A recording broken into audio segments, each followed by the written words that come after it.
Assalamualaikum warahmatullahi wabarakatuh. Bismillahirrahmanirrahim.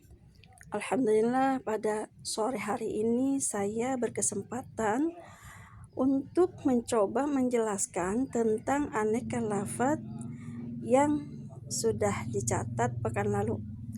Namun di sini saya menambahkan tentang auzanul af'al. Nanti akan kita bahas satu persatu apa maksud dan tujuannya. Namun alangkah lebih baiknya sebelum kita lanjut, kita harus mengetahui terlebih dahulu yaitu tentang definisi dari ilmu nahwu dan ilmu sharaf. Karena dari sanalah nanti kita akan mengetahui perbedaan dan tujuannya. Selain itu, ilmu nahwu dan sharaf ini adalah dua unsur ilmu yang amat penting untuk diaplikasikan dalam mempelajari bahasa Arab selain kita memperkaya kosakatanya. Baik, mengenai tentang definisi ilmu nahwu yaitu ilmu yang bertujuan untuk mengetahui tentang perubahan harokat akhir suatu lafaz pada susunan kalimat.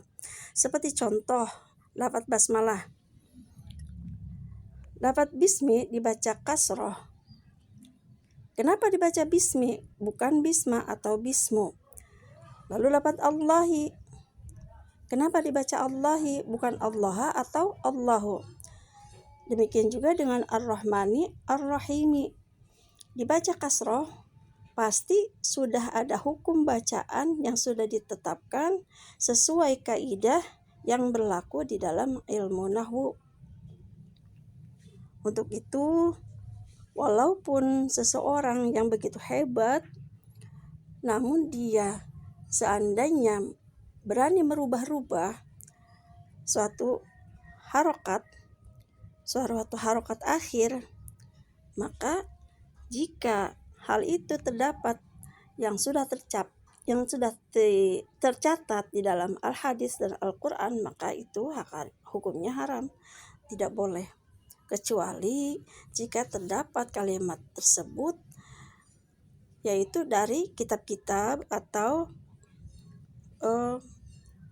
kita sendiri yang menciptakannya, yang membuatnya, maka itu boleh dirubah-rubah asalkan kita tahu caranya. Nah, tujuan dari auzanul af'al ini saya tulis ini dari sulasi mujarrad. Sulasi mujarrad artinya kalimat fi'il yang terdiri dari huruf asal yang berjumlah 3, yaitu asalnya dari fa'ala. Nah, di sini auzanul af'al adalah yang menjadi patokan seluruh kalimat fi'il yang berasal dari 3 huruf. 3 huruf asli. Tercatat di sini ada berjumlah 6. Yang pertama yaitu lafaz fa'ala yaf'ulu, contohnya ja'ala yaj'alu. Nah, contoh inilah disebut mauzun, sedangkan fa'ala yaf'alu disebut wazannya. Wazan yang kedua yaitu fa'ala yaf'ilu, contohnya daraba yadribu. Wazan yang ketiga fa'ala yaf'ulu, contohnya nasara yansuru. Nah, yang keempat itu fa'ila yaf'alu, contohnya alima ya'lamu. Yang kelima fa'ila yaf'ilu, contohnya hasiba yahsibu. Lalu yang terakhir adalah fa'ula yaf'ulu, contohnya hasuna yahsunu. Nah, yang kemarin kita catat yaitu tentang lafaz alima ya'lamu. Ternyata alima ya'lamu itu akur pada wazan fa'ila yaf'alu. Baik, kita bahas satu persatu, yaitu yang pertama adalah lafaz alima. Alima ya'lamu ilman fahuwa alimun wa dzaka ma'lumun. Di sini yang pertama adalah lafaz alima. Lafaz alima adalah merupakan sigat fi'il madhi. Fi'il madhi itu adalah sesuatu yang menunjuk kepada kata kerja pada zaman yang telah lewat atau telah lampau. Seperti contoh ringannya yaitu alima Ahmadu. Alima Ahmadu. Ya. Artinya Ahmad telah mengetahui. Kemudian di sini ada yang alamu adalah fi'il mudhari', yaitu yang menunjukkan kepada kata kerja dengan zaman yang akan atau sedang dikerjakan. Seperti contohnya yang alamu Ahmadu. Ahmad akan atau sedang mengetahui. Sedangkan ilman adalah sigat isim masdar. Nah, isim masdar ini yang menjadi kosakata dari suatu makna dari lafaz tertentu. Dibaca fathah karena ini menjadi urutan yang ketiga dari tasrifan kalimat fi'il. Ya, nanti tasrifan atau tasrif itu nanti kita temui istilahnya di dalam ilmu shorof. Jadi ada dua macam tasrif, yaitu tasrif lugawi dan istilahi. Kita tidak usah jauh-jauh dahulu. Yang penting kita tahu dahulu ini mengenai tentang ilman adalah isim masdar. Ya, apabila kita hendak mengetahui atau membuat suatu kalimat, maka itu tergantung amilnya. Misalnya contoh hadza ilmun, hadza itu menjadi mubtada, ilmun dibaca rafa karena menjadi khobar mubtada daripada huwa daripada hadza. Ya. Kemudian alimun ini adalah bentuk isim fa'il. Isim fa'il itu merujuk kepada seseorang yang mengerjakannya. Yaitu seperti di sini alimun berarti seperti contoh Ahmadu alimun. Ahmad adalah orang yang telah mengetahui.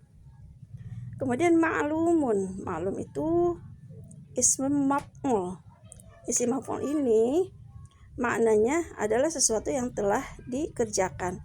Karena di sini dari lafaz alima, maka maknanya sesuatu yang sudah diketahui.